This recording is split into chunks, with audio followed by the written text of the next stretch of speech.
Que tal, como están? Benvidos. A ampliación da autopista AP9 dende hoxe unha realidade despois da colocación da primeira pedra. O acto, o que asistiu a ministra de Fomento Ana Pastor, non é só simbólico, senón que significa o inicio real dunha actuación moi agardada. Antes de asistir a tan importante cita esta mañá o alcalde comentaba coa prensa algunhas cuestións relacionadas co proxecto. Hoxe comezaron oficialmente as obras coa colocación da primeira pedra para a ampliación da autopista AP9 na circunvalación de Santiago. Trátase dunha actuación que afectará a un tramo de 8,7 km e que conta con 84 millóns de euros de investimento, os que hai que sumar outros 45 para un enlace orbital coa A54. O alcalde considera que é unha gran noticia o comezo deste proxecto tan agardado e deféndese das críticas da oposición, que sostén que as obras chegan tarde e xusto cando estamos ás portas dunhas eleccións.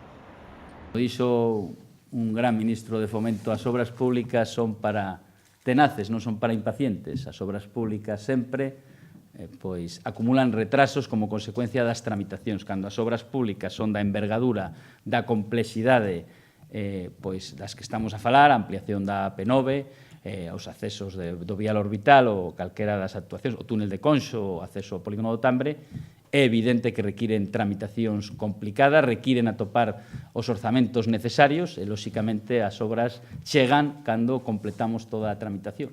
Ademais, con respecto á coincidencia durante uns cantos meses das obras de ampliación da AP9 dos traballos de construcción do túnel de Conxo, Agustín Hernández non cree que vai a afectar sustancialmente o tráfico. Hoxe coñeceremos as planificacións, as previsións do Ministerio. Entendo que a ampliación da AP9 non ten por que afectar sustancialmente o tráfico da propia autopista, puesto que é unha adición de carrís aos existentes e, polo tanto, pois escoitaremos as explicacións dos técnicos, pero, insisto, non debería de ter moita afección esa ampliación en relación co tráfico actual da AP9. Actúa nas marxes, non no tronco. O alcalde tamén aclaraba esta mañá que aproveitarían o acto de colocación da primeira pedra para falar cos representantes do Ministerio de posibles melloras no proxecto de ampliación da AP9. O alcalde falaba da AP9 despois dunha rolda de prensa na que deu conta dos acordos tomados na Xunta de Goberno, unha reunión na que se decidiu non admitir o recurso presentado pola Asociación de Veciños A Xuntanza de San Pedro en contra do derrubamento do edificio que alberga a Casa de Xuventude. Tamén nesta reunión se aprobaron diversas iniciativas que teñen que ver coa defensa do idioma galego. O recurso presentado pola Asociación Veciñal A Xuntanza de San Pedro contra o acordo plenario e os acordos tomados en Xunta de Goberno en relación co procedemento de demolición da Casa da Xuventude foi desestimado. Trátase dun recurso semellante aos que xa presentara tamén a plataforma que se opón a ese derrubamento. Por outro lado, na Xunta de Goberno desta mañá quedaron aprobadas 3 novas iniciativas para a defensa e promoción do galego: o proxecto Apego, que pretende que os nenos adquiran o galego como lingua inicial, o concurso de proxectos de publicidade comercial e outro de videocreación que potencian o uso da lingua. Ademais, na reunión acordouse ceder unha parcela de máis de 2 hectáreas pro Bosque de Galicia e deuselle luz verde o novo proxecto de emprego Ecotur Xuvenil, que contempla o acondicionamento dos sendeiros de Galeras e Ponte Albar. Por certo, que o alcalde anunciaba nesa rolda de prensa que o Tribunal Superior de Xustiza de Galicia admitiu a trámite o recurso presentado polos actuais secretario e interventor do Concello, onde pedían a nulidade do auto emitido o 29 de xaneiro. Como recordarán, neste auto instábase o goberno local a anular eses postos e a repoñer nos cargos os ocupantes anteriores, algo que de momento non vai suceder. O auto do 29 ordenaba ao Concello cesar a 2 persoas que non foron parte do procedemento que rematou no auto do 29. Esas persoas, o secretario e o interventor actual, recurriron ese auto como alegando indefensión por non ser partícipes nun procedemento que rematou no seu cese. Máis cousas, unha consultoría histórica e unha empresa sobre análise e reputación online foron as gañadoras da segunda edición dos Premios Argos que convoca a Universidade de Santiago.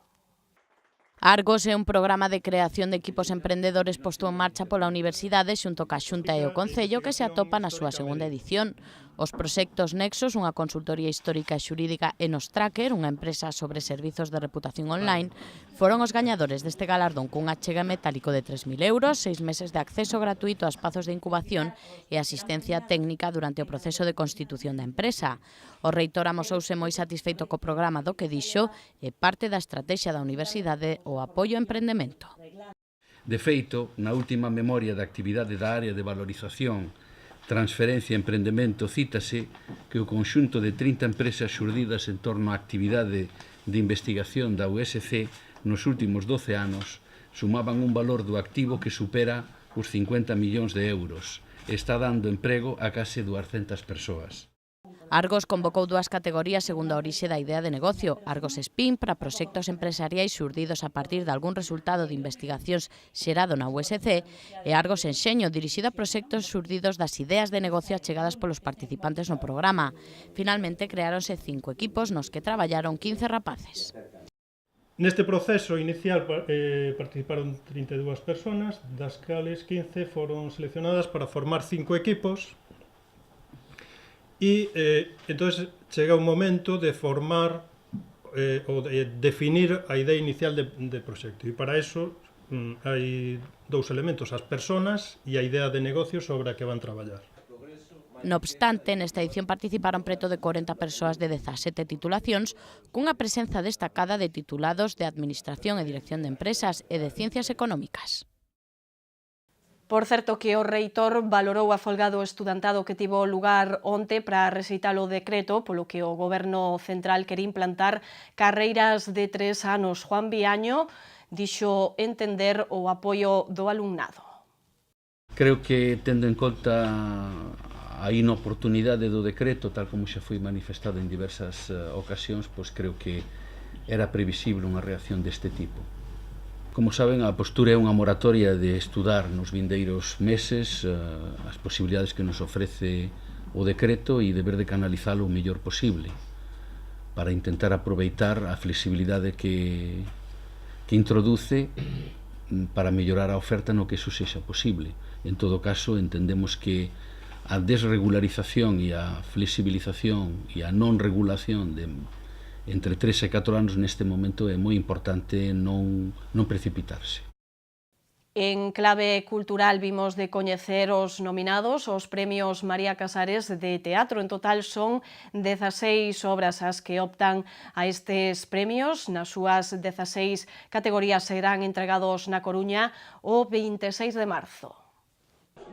3 obras teatrais, A Tempestade da Compañía Voadora con 10 candidaturas, Perplexo de 2 Maquinario Teatro con 9 e Ultranoite no País dos Ananos de Chévere que opta a 7 premios, serán as grandes protagonistas dos premios de teatro María Casares. Onte presentábanse os galardóns os que optan 16 espectáculos en 14 categorías. Os vencedores coñeceránse na gala que se vai celebrar no Coruñés Teatro Rosalía o vindeiro 26 de marzo. Nesta edición, a número 19, haberá unha categoría nova, a de mellor espectáculo infantil. En total inscribíronse 43 montaxes con máis de 370 profesionais.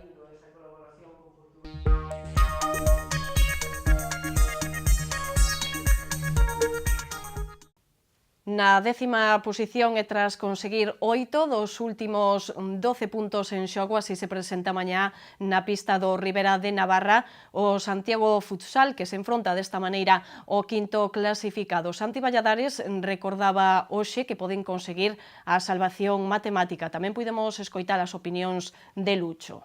Las matemáticas nos pueden dar hoy la razón. Bien, es cierto que tendría ya hace jornadas que en ese sentido estamos tranquilos, ¿no? Porque tendría que pasar una hecatombe para que nos viéramos implicados en posiciones de descenso. Pero nosotros ahora mismo, nuestro objetivo es seguir en esta dinámica, estamos en una buena dinámica y nuestro objetivo es ganar los 3 puntos en Ríos. A ver, de momento non nos hemos salvado, pero sí, nos quita presión y a partir de ahora pues seguramente podamos ver la gente más suelta y igual volver a ver el nivel del Santiago Futsal que dimos contra Palma, ¿no? creo que estamos en un buen momento y vamos a Rivera pues, a hacer algo que non hicimos aquí, merecer ganar e ganar, que aquí non lo hicimos. Despois da vitoria conseguida a xornada pasada no campo do Celta B, a ese de Compostela quere seguir por ese camiño e a priori parece que non sería complicado porque reciben o domingo en San Lázaro o último clasificado, o Marino de Luanco. Yo creo que la clave de estos partidos es nunca perder el respeto al rival, nunca jugar pues sin esa falta de humildad que tienes que tener para jugar con un equipo de estos. Y sobre todo porque el Marino es, pues, no voy a decir que es un histórico de la segunda B, pero es que ha hecho grandísimas temporadas, ha remodelado todo su equipo en el mercado invernal en la parte de arriba, o sea, son todos jugadores nuevos y la verdad que en estos momentos pillamos al Marino en su mejor momento. Que sería refrendar pues, un poquito lo que vimos en Vigo, sobre todo en esa primera parte, y sería volver a sumar 3 puntos en casa cuando el último partido lo saldamos con derrota contra el Racing en el derbi. El partido tiene muchísimos alicientes como para ponernos las pilas y estar muy centrados en hacer un grandísimo partido. Son opciones que hemos trabajado, lo que pasa que sí que es verdad que a diferencia del día del Racing, el perfil en este caso tocado es el derecho y ahí tenemos más opciones que el día del Racing. El perfil del Racing fue el izquierdo y justo casualidad, Cristian microrotura, Jimmy sancionado y Alcañiz sancionado. Entonces ahí sí que nos tuvimos, pues la verdad que tuvimos que improvisar bastante más.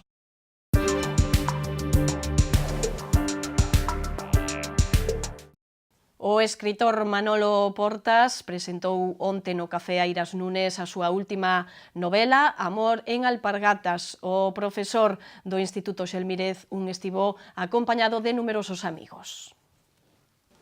Amor en Alpargatas é unha historia de amor que se inicia nun cemiterio no que Sara e Lucía se despiden de Senén, un nacionalista anónimo.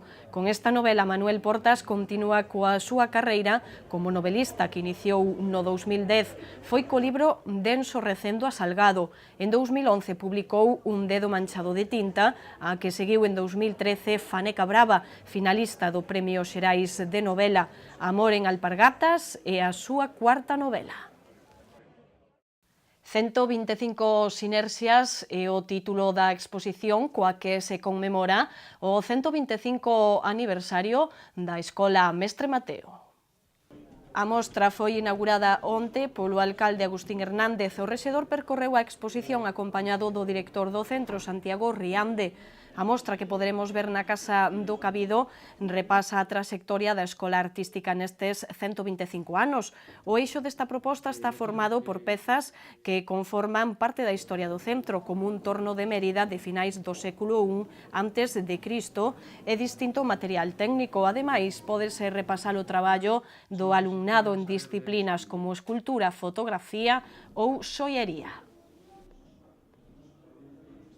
Xa lles falamos de algunhas opcións para o seu tempo de lecer, pero recollemos algunhas máis, como sempre, na nosa axenda cultural.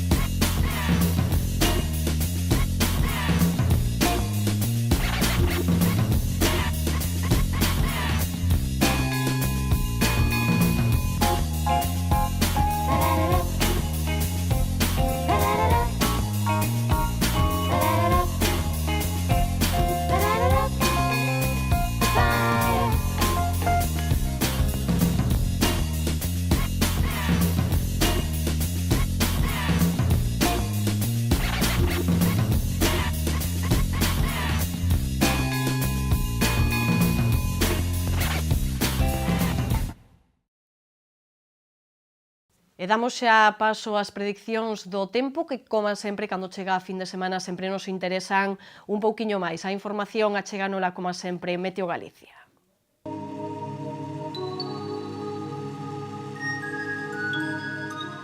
Pedras de Santiago ofrécelle a información do tempo.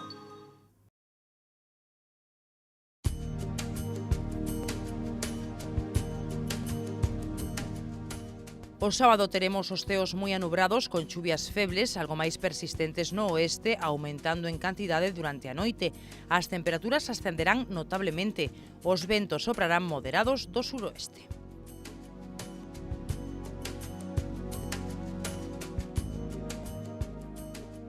Unha xornada máis o domingo os ceos estarán moi anubrados con precipitacións que se irán estendendo progresivamente a toda Galicia dende a costa. As temperaturas subirán lixeiramente. Os ventos soprarán do suroeste moderados.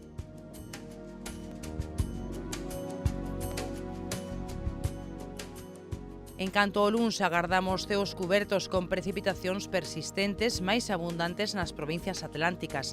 As temperaturas mínimas experimentarán un lixeiro ascenso, manténdose as máximas sen cambios. Os ventos soprarán do suroeste moderados.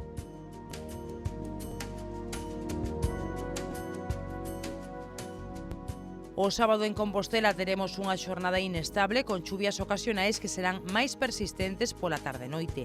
As temperaturas subirán ata os 8 graus de mínima e estarán nos 11 de máxima.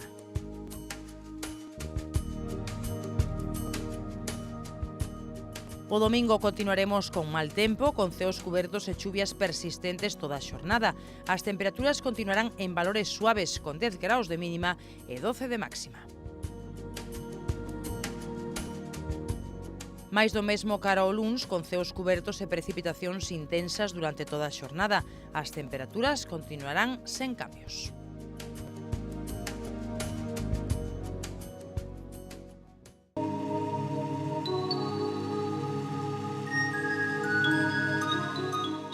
Pedras de Santiago ofreceulle a información do tempo.